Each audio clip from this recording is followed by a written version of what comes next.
A gente recebe aqui no nosso estúdio Diego Avelar, ele é o psicólogo que vai participar com a gente nessa tarde. Obrigada, Diego, pela sua participação, pela sua presença, viu? Eu que agradeço o convite, Roberta. Boa tarde. E a gente, com todo carinho, com todo o cuidado do mundo, a gente recebe aqui uma avó, perdeu a neta há pouco mais de um ano, vítima do feminicídio, e aquela avó que participou ativamente na criação da neta. Muito obrigada, Dona Maria dos Anjos, pela sua participação aqui com a gente, viu? Eu agradeço, Roberta. E a gente também recebe a Dona Maria, que perdeu a filha há pouco mais de 2 anos, também vítimas do feminicídio. Obrigada também, Dona Maria Chimido, pela sua participação. Agradeço. Como é que tem sido a vida da senhora? Como é que tem sido os seus sentimentos nesses últimos 2 anos? Olha, na verdade, o sentimento é meio complicado de a gente chegar e falar, né? Que é um sentimento de revolta, porque você não vê as coisas acontecendo do jeito que deveria ser, né? Da pessoa ser condenada, né? Vai preso, mas aí o tempo que fica preso, depois o comportamento acaba saindo. E nesse meio tempo, vai passando o tempo e eu como mãe, estou aguardando ele ser julgado e condenado. Aí vejo os meninos deles assim, tudo meio que despercebido, tudo meio sem noção mais da vida, depois que a mãe se foi e eu tentando ajudar. Sinceramente, é muito complicado. A saudade é enorme.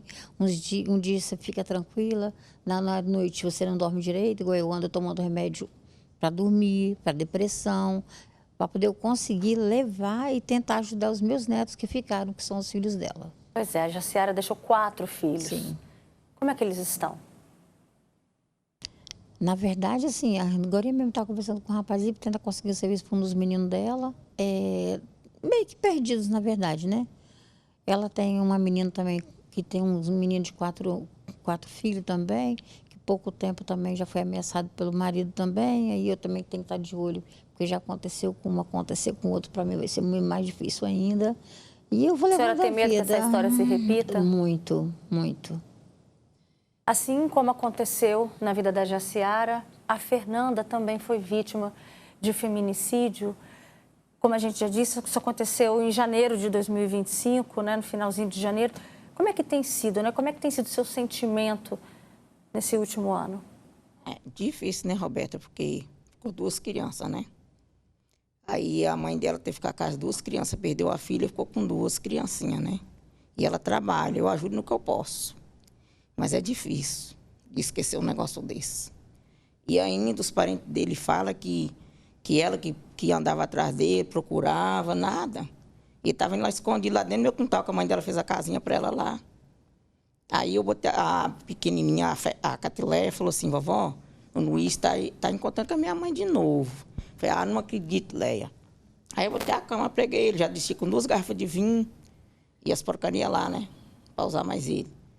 Aí, se eu não conseguisse tirar ela de lá, ele acabou de dar o panela e fazendo com ela lá dentro do quintal lá. Ele conseguiu tirar ela de lá e levar para o apartamento do pai dele. Que foi, afastou as meninas, até as crianças, ele foi afastando dela. As amigas, ela não podia falar com um amigo, né? Que ele já saía socando de lá onde é que estava, né? Que ia lá com a distribuidora de bebida. E foi isso aí, ele conseguiu tirar a vida dela. Diz que todas as namoradas dele andavam roxas. Mas os pais conseguiram tirar. E a Fernanda apanhou dele dessa última vez que a gente tirou. Mas quando viu, ela estava voltando de novo escondido com ele. E foi isso aí que ele fez. Eles estavam juntos aproximadamente uns 2 anos? 2 anos, 1 ano e pouco. Não tinha 2 anos, não. E era um relacionamento marcado por brigas? Ele batia nela por motivo fútil. Ela não podia falar com os amigos, nem com as primas dela. Aí agora os parentes querem botar ele lá no pedestal com ele. Ela que trabalhava para sustentar aquele vagabundo. Ela que trabalhava. Aí diz que agora está com 2 advogados. Mas nosso advogado que nós temos é Jesus. É o que eu penso. No caso da sua filha, Jaciara, Dona Maria, eles estavam juntos também aproximadamente 2 anos. 2 anos. E a família tinha noção dessas brigas que aconteciam? Sim, era muito ciúme, muita briga. Eu sempre conversando com ela sobre isso, né? Mas às vezes a gente fala com os filhos não ouve muito, né? Só que no fim eu não tinha percebido que ele começou a afastar ela de nós. Ela já não chegava nem perto de mim sem ele junto. Ela ia para o serviço, ele estava na porta do serviço dela até na hora dela ir embora, que ela que sustentava a casa. E era desse jeito. Até que no dia que ela faleceu, que ele, né, assassinou ela no dia 25 de maio, ele ligou para a irmã dele, avisou a irmã dele do que ele tinha feito. Somente a irmã dele só avisou a nós no dia 26 de tarde, que ela já estava morta. Foi que ligou avisando que era para meus netos ir lá, que talvez a mãe deles teria morrido. Mas poderia ter avisado a nós. Minha filha, eu não sei nem onde que eu estava. Parecia que eu estava assim, em outro mundo. Em outro mundo. Os meninos tudo desesperados, chorando. Eu nem lá não fui ver, porque não podia, porque ninguém queria deixar, porque eu estava muito agitada. Não consegui nem sequer fazer o velório dela, porque ela já, quando encontraram ela, já não dava mais, né? Porque teve que ficar na geladeira. Eu fiquei 1h30 só com ela no velório, por causa do estado que ela já estava, de quando encontraram ela. Diego Avelar, a gente ouve essas histórias e por alguns instantes a gente tenta se colocar no lugar dessas mães, mas a gente logo se retira, porque é uma dor imensurável, a gente não quer sentir isso e a gente volta imediatamente para a nossa função aqui enquanto espectadores dessa história tão triste.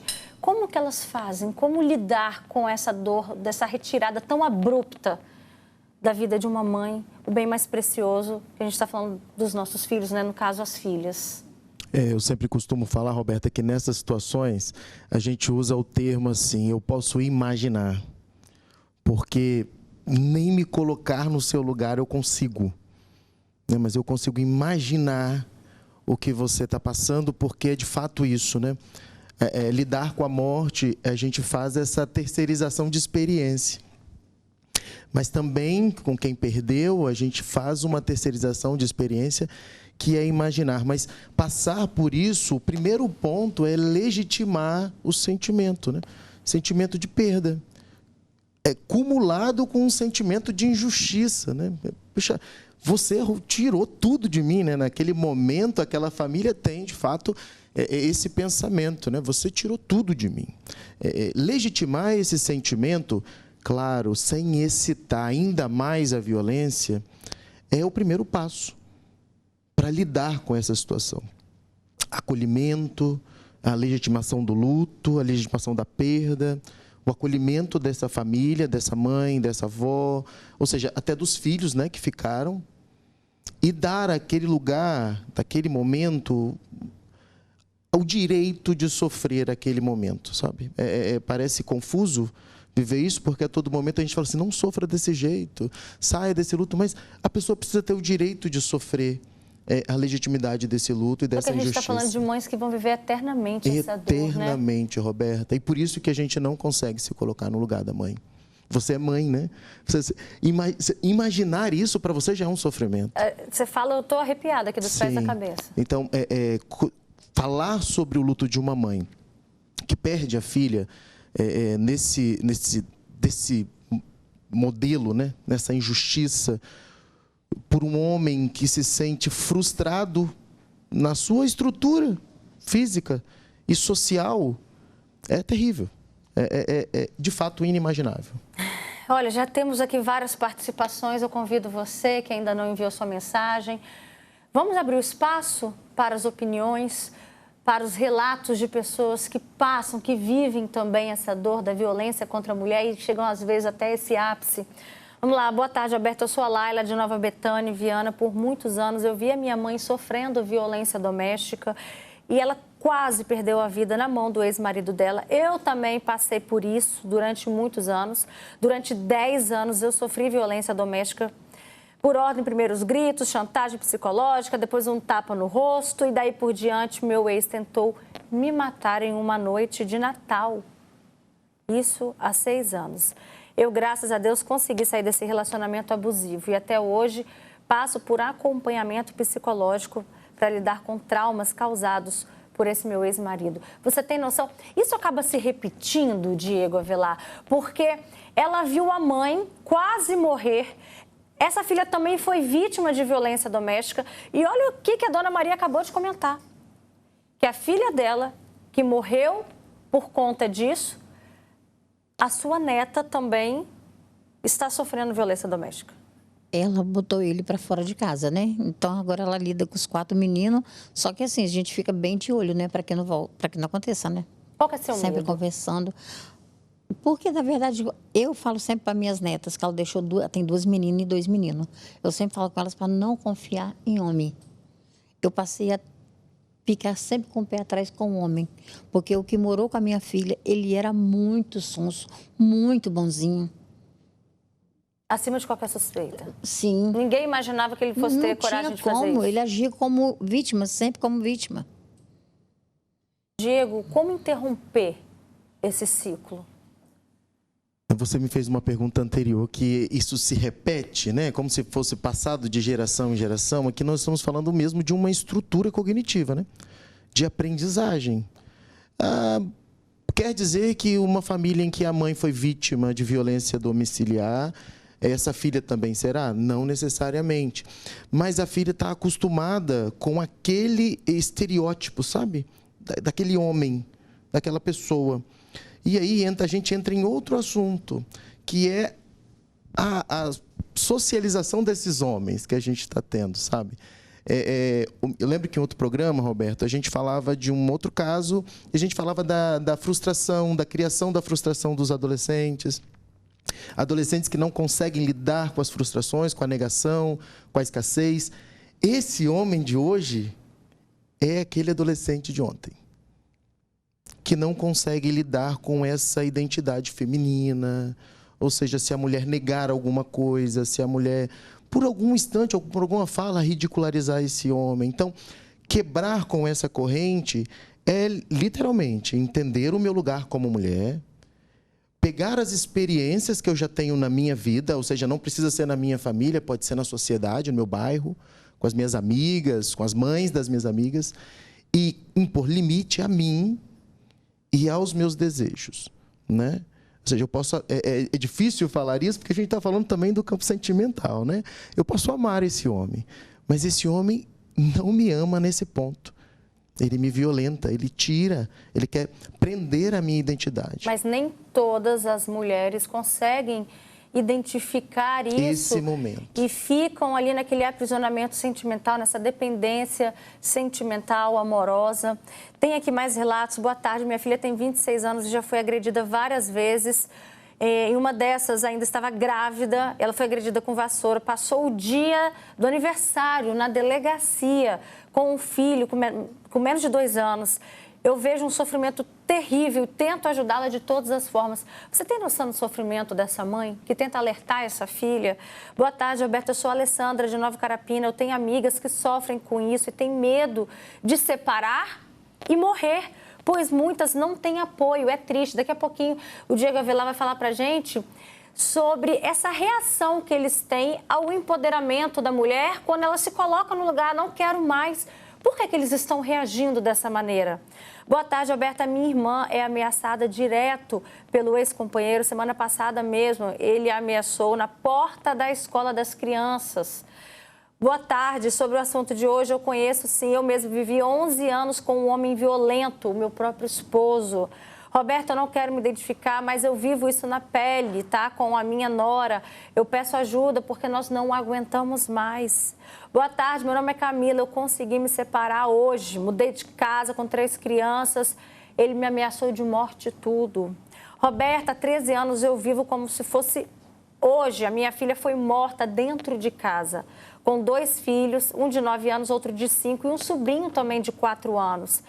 Eu estava em Aparecida do Norte. Às 9 horas da noite, eu senti um nó na garganta. Minha filha estava morrendo. Hoje, os meus netos ficaram com sequelas. Eles viram a mãe, a tia, ser morta com 4 tiros. E o maldito ficou na cadeia 6 anos. Passou rápido. Mas a família dela... Nós não saímos do túmulo, né? A pessoa conclui aqui. Tem mais relatos chegando. Daqui a pouquinho a gente volta a ler. Dona Maria dos Anjos... A sua neta relatava que era um relacionamento violento? Ela externava isso? Dava para a família perceber esses sinais? Ela não falava, mas a gente via. Ela chegava roxa. Todo mês que ele bateu nela, a gente achou que ela não ia voltar mais com ele, né? Aí ela dormiu lá em casa umas 2 semanas. Aí meu filho colocou um trinco, eu achava na casa que ela ia morar dentro do meu quintal. Fala bem né? pertinho do microfone. Aí a gente deu muito conselho para ela. Aí eu falei, ô Fernando, vai com esse cara mais não. Esse cara já te bate à toa, já afasta você de suas filhas, de suas amigas, até da sua mãe. Porque a mãe dela só tinha ela, né? Mas mesmo assim, quando pensou que não tinha 3 semanas, ela estava encontrando com ele escondido e ele já descendo lá em casa escondido, né? Nós sabíamos, a gente falou com ela, mas não sei que amor é esse. E tão nova, né? Todo mundo já falava que via ele batendo nela, ele já saiu lá da distribuidora, ele batendo nela, empurrando ela, já levando ela para o lado do apartamento do pai dele, né?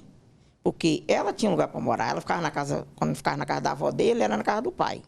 O pai morava sozinho. E aí foi, por último, aí que ele carregou ela atrás dela, que ele fez isso com ela, né? Deixou as 2 crianças off, tirou... Minha filha só tinha ela de filha, né? Minha filha está muito arrasada ainda, né? Como é que tá a sua filha? A gente conversou com ela hoje pelo telefone também. Ela está arrasada. Como é que não fica, né? Perder uma filha. É difícil. Eu não consigo lidar com isso ainda. Fica difícil até mesmo para a gente, aqui no estúdio, seguir adiante com um assunto tão sensível, como o Diego trouxe muito bem as palavras. A gente consegue imaginar, mas a gente não consegue, ao mesmo tempo, se colocar exatamente no lugar. Vamos lá, porque agora a gente vai ouvir o depoimento também da Maria Fernanda, mais uma mãe que a filha foi vítima de feminicídio. Em outubro de 2021, eu perdi minha filha, Claudiane Fernanda.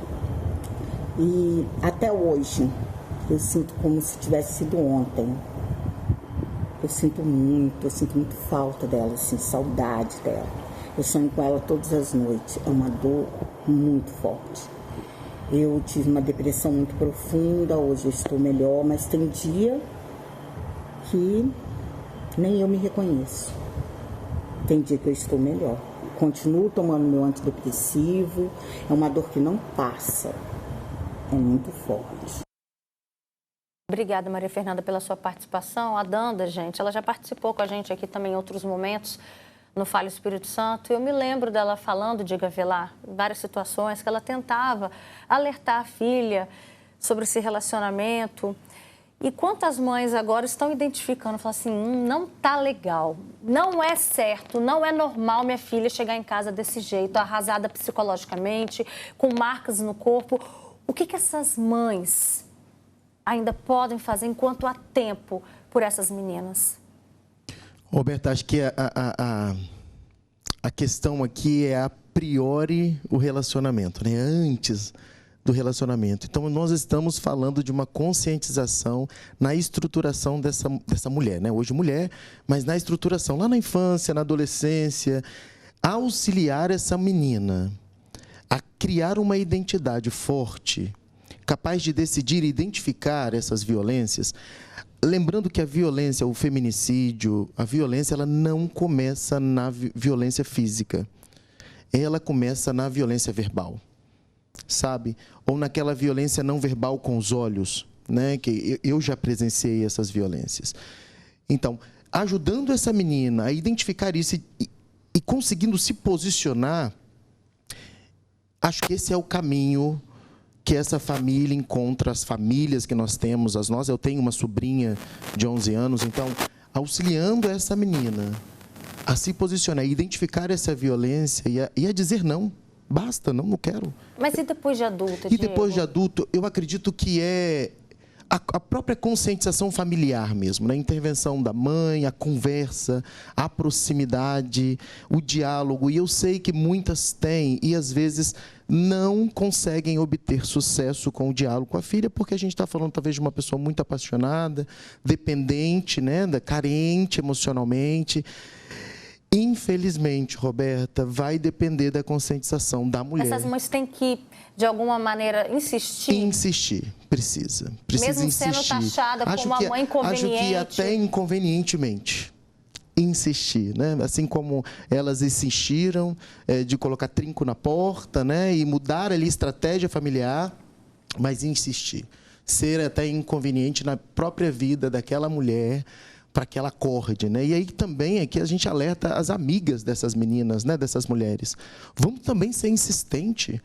Vamos apoiar para o outro lado e não apoiar para que ela se encontre com o violentador, mas para que ela saia disso, né? Seja amiga de fato. Tire essa menina desse círculo vicioso de carência emocional e de dependência desse homem que é violento. Tem mais comentários? Boa tarde, me chamo Vanusa, de Cariacica. Eu também passei pelo Vale da Morte. O meu segundo ex tentou me matar de machado várias vezes, mas Deus me livrou.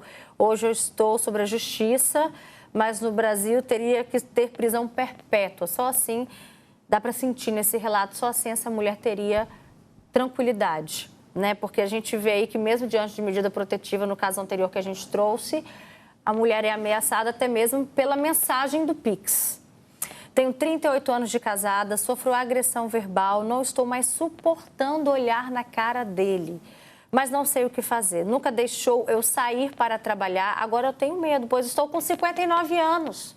Olha isso, e não tenho estudo. A pessoa pediu para não ser identificada. Diego, de que maneira a gente poderia ajudar essa telespectadora? Roberta, a gente observa que vai desde ali da menor idade, né, da 18 anos, a Fernanda tinha 18, né? 19, né? 19. E aí uma senhora de 59 anos relatando que ainda está nesse relacionamento, né? Acredito que é a busca pelo seu ciclo de apoio, né, Roberta? Essa senhora precisa buscar o ciclo de apoio, precisa, de forma bem, um termozinho sorrateira, sabe?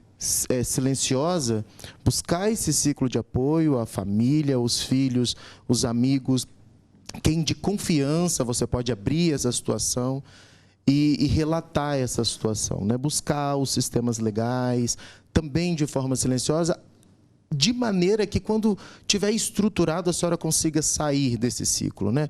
Mas, sobretudo, buscar essa rede de apoio que a senhora pode contar, de forma bem íntima. Diego, se deixasse, a gente continuava aqui nesse debate tão importante, esse alerta, né, que vale para as meninas, para os meninos principalmente. Muito obrigada pela sua participação aqui com a gente. Eu que agradeço. Dona Maria dos Anjos, receba o abraço de toda a nossa equipe. Tá? Obrigada pela sua participação. Dona Maria Schmidl também. Obrigada. E a gente espera, confiante, que justiça seja feita, para que essa família consiga viver dignamente esse luto. Essas famílias, né? Obrigada pela presença de vocês. Depois quero dar um abraço pessoalmente, tá bom?